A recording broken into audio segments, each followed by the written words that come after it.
everyone, Jolene here from Bookworm Adventure Girl. Welcome back. I hope that you are all well. To those who are new, thanks for checking out my channel. Usually I talk about Canadian literature and diverse novels and authors. And today's video is going to be a little bit different. It is about a topic I am quite passionate about. And of course it will include book recommendations, which I am also passionate about. Earlier this week, on April 7th, was the 27th commemoration of the start of the Rwandan genocide. And today's video is part one of a three-part series I am doing called Kwibuka Reads. All three videos will include 27 things to know about Rwanda, some of my pictures from my Rwanda trip, and book recommendations. So why Kwibuka Reads, and what does that mean? Well, let me explain. I had the privilege of visiting Rwanda in 2014 to commemorate the 20th year of the end of the genocide against the Tutsi in Rwanda. It was an educational and emotional trip. The survivors who shared their stories with us encouraged us to share their stories and share about Rwanda, the genocide, and its people, so that we don't forget what happened and we can make sure that it never happens again. The word Kwibuka is a Kinyarwanda word that means to remember, but it's more than just having a memory of something. It's especially significant for commemorating the genocide, and the idea that in our remembering we also honor, and I would say that we actively honor the people, those who died, those who survived, and those who live with the consequences and effects now. I shared a video when I introduced this series in which Rwandans talk about what Kwibuka means to them, and I will link that below in the description box. Since my 2014 trip, I tried to do something over the 100 days of remembering in which I can honor those who were murdered. I reflect on the suffering and I recognize the resilience of those who survived. So this is one of the ways that I am celebrating Kwibuka 27.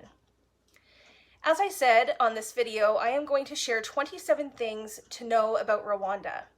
I will share some of my photos from my trip, and then I will share, a few books that I think are good to read if you are just learning about Rwanda or just learning about the genocide. So we will start off a little bit easy, and then the next two videos will build upon that information, and I will share the books that I'm reading during these 100 days as part of my own Kwibuka 27. I do want to give you a heads up that in these videos there will be some pictures of skulls, bones, and bodies, and some of the things that I have to say are quite disturbing. This is not an easy topic. However, I do feel that I have been asked to share these stories, and I take that request seriously, and I think it's really important.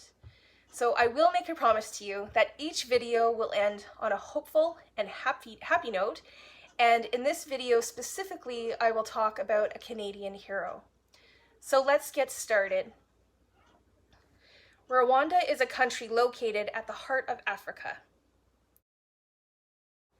It is approximately the size of Canada's province of Nova Scotia. The word Rwanda means land of 1,000 hills.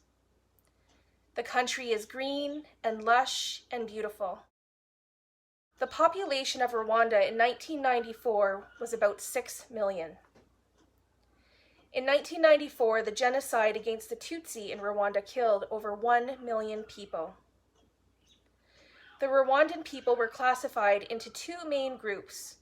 The Hutus made up most of the population, and the Tutsis were the minority. The Hutus mostly farmed crops, and the Tutsi farmed livestock. These classes eventually became understood as ethnic groups. This caused class warfare. There was conflict about power politically, economically, and socially. The genocide did not happen overnight. Like all genocides, it was well planned and organized. When we say the genocide began in April of 1994, what is really meant is that the mass killing began. In the early 1990s, before the mass killings, organizers of the genocide used propaganda. Newspapers and the radio station RTLM were used to build fear and hate towards the Tutsi. Tutsi were called cockroaches. Then they used institutions, churches, schools, the military, and political parties to spread this ideology. Not only was the message that Tutsi were to be hated and feared, but that it was up to Hutus to protect themselves and use self-defense. Like the Jews had to wear a Star of David on their clothing during World War II, Hutu and Tutsi had to present an identity card whenever asked. The Belgians began issuing ID cards to Rwandans in the 1930s. These showed if someone was Hutu, Tutsi, or Twa. Racial identification of the Hutus and Tutsi grew into resentment of the Tutsis by the Hutu. When the Hutu militias began their massacres, they just had to ask for someone's identity card. On April 6, 1994, the plane with the president of Burundi and Juvenal Habyarimana, the president of Rwanda, were shot down as it approached the airport in Kigali, killing all on board. Depending on who you ask, this assassination was blamed on the Rwandan Patriotic Front, known as the RPF, or the Hutu extremists who were upset with Habyarimana for signing the Arusha Peace Accords. The Rwandan Patriotic Front consisted mostly of Tutsi refugees and was a rebel group. It was this group, the RPF, who eventually defeated the government forces, ending the genocide. The plane being shot down on April 6, 1994, was taken as a sign that the killing of the Tutsis would begin. Within hours, key members of government and in key positions of power began a coordinated effort to kill moderate Hutu government officials, and militia groups manned roadblocks. From the first day, very careful and calculated assassinations were carried out, and for specific reasons. One of the first people targeted was Rwanda's Prime Minister. They killed her and her husband. Their children survived. The next targets were 10 Belgian soldiers under the Canadian commander of UNAMIR, General Romeo Dallaire. The hope was that this would destabilize the UN mission. The 10 Belgian soldiers were taunted, intimidated, and beaten. Some were executed immediately. The rest made a stand and held out in a 3-hour siege in one of the buildings at the army barracks known as Camp Kigali. This plan worked. The rest of their troops were pulled out. In fact, all Western nations evacuated their expatriate residents from Rwanda, as well as most of the UN mission staff too. The international community abandoned Rwanda and gave the genocidaires free rein.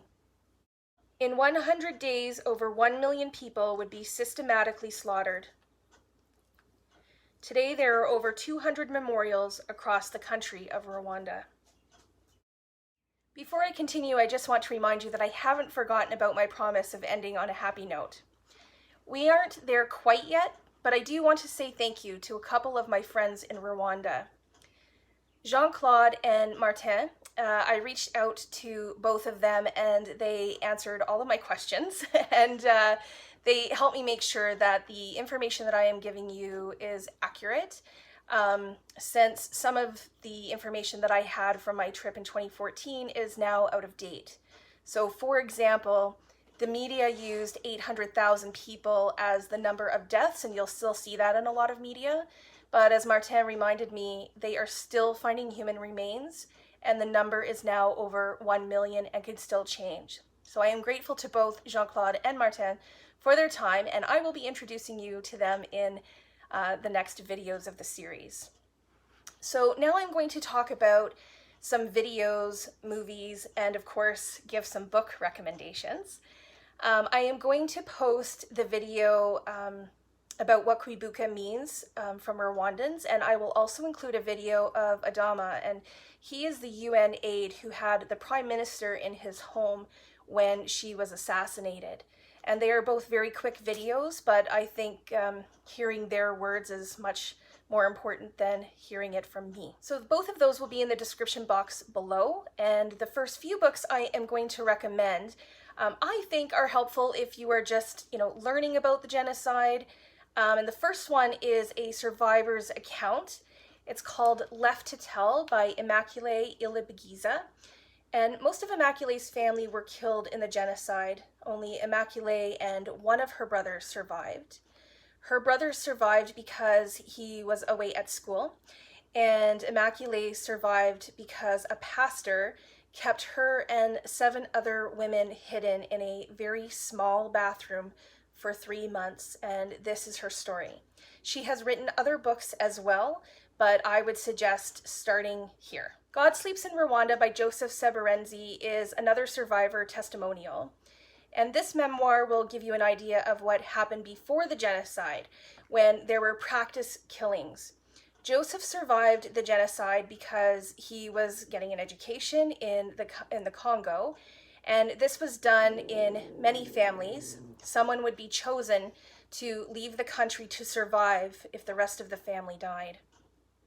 Several of his family members died, including his parents and 7 siblings. Joseph returned to Rwanda after the genocide and was Speaker of Parliament, but he had to escape again. Next is one of the best books I've read on this subject. We wish to inform you that tomorrow we will be killed with our families. And this is by American writer Philip Gourevitch. This book is very well written and well researched. It was published only a few years after the genocide, and it gives a good background to the genocide and how people were surviving in those first years afterwards. Life Laid Bare is by French writer and journalist Jean Hatzfeld, and I believe it was first published a few years after Gourevitch's book. Hatzfeld went to Bugesera in the late 1990s, and this is one of the areas in Rwanda where an average of 5 out of 6 Tutsi were hacked to death. He interviewed 14 survivors of the genocide, including orphan teenage farmers to the local social worker. Through the interviews and in this book, these survivors tell of the deaths of family and friends in the churches and marshes that they fled to, and they attempt to account for the reasons behind the Tutsi extermination. And then last but certainly not least is this book, Shake Hands with the Devil by Canadian Lieutenant General Romeo Dallaire. You may remember that I mentioned him earlier in number 21 of the 27 things to know about Rwanda. Romeo Dallaire is considered a hero, both here in Canada and in Rwanda. And why would I say that? So the main reason for me is because he went against orders to leave Rwanda. When the US was pulling out troops and staff, when the UN was pulling out troops and staff, and everyone was turning their back on Rwanda, he had the courage and decency to say no. He and a few of his men stayed and did what they could to help with very limited resources and very little support. Romeo Dallaire did this at a great cost to himself, and this book is a difficult read, and not just because of its size, it is quite large. I attempted to read this 3 times, and it wasn't until the 3rd time during Kwibuka 25 that I managed to make my way through the entire thing. This book is difficult, like all books about genocide, because it's a difficult topic. It's not a happy subject. It was difficult for me because I could imagine the places that he talked about as I had walked there, 20 years later. And it's also a difficult book to read because of the military language and names of people and places that we aren't familiar with. But it is one hell of a book, and I would say necessary reading when it comes to, what one man and those under him who chose to stay tried to do. It also shows the toll it took on people and how PTSD continues to affect them. And the good news for those who aren't able to read the book is that there is a movie. So the film Shake Hands with the Devil was filmed in Rwanda at the places where everything happened when they could film there. And speaking of movies, I want to talk about another movie called Hotel Rwanda. Hotel Rwanda, starring Don Cheadle, came out in 2004. And this was probably one of the first ways that people in the Western world started learning about the genocide, and it's probably also the most well-known film about Rwanda and the genocide. The movie is based on the story of a hotel manager named Paul Rusesabagina, and how he helped over 1,200 people by giving them refuge at the Hotel de Immaculee. If you have seen this movie, you may remember the famous pool scenes. And if you want to see this movie, I do highly recommend it because it's usually more accessible, and it was filmed in Kigali, some of it. So it will give you an idea of the places in Rwanda, and it does give an understanding of some of the things that happened during the genocide. Nick Nolte plays a fictional character, but his character was inspired by Romeo Dallaire. Now, I said that Romeo Dallaire was a hero, and that Rwandans recognize him as a hero. But I want to caution you, if you watch Hotel Rwanda, that although Paul Rusesabagina was claimed by Hollywood as a hero, in Rwanda he is not considered a hero and has basically been exiled. Now, did he help to save people? Yes, he did. But the fact that he took the story to try and claim heroism, fame, and fortune is not taken well. Many people helped, many people saved lives, but they did not use their actions to gain notoriety and fame. So, I promised to end on a happy note, so here it is. Rwanda has heroes and survivors. And it's important to remember the genocide and and everything that happened. But it's maybe even more important to remember the heroes like Romeo Dallaire and others who risked their lives to save others. And most important, I think, is to remember that people survived and that they are making changes for the better. One of the things I was most impressed when we were in Rwanda was how far they had come in 20 years. Now they're still working on a lot of things. They still have a ways to go. And unfortunately, I think this pandemic has not been easy for them.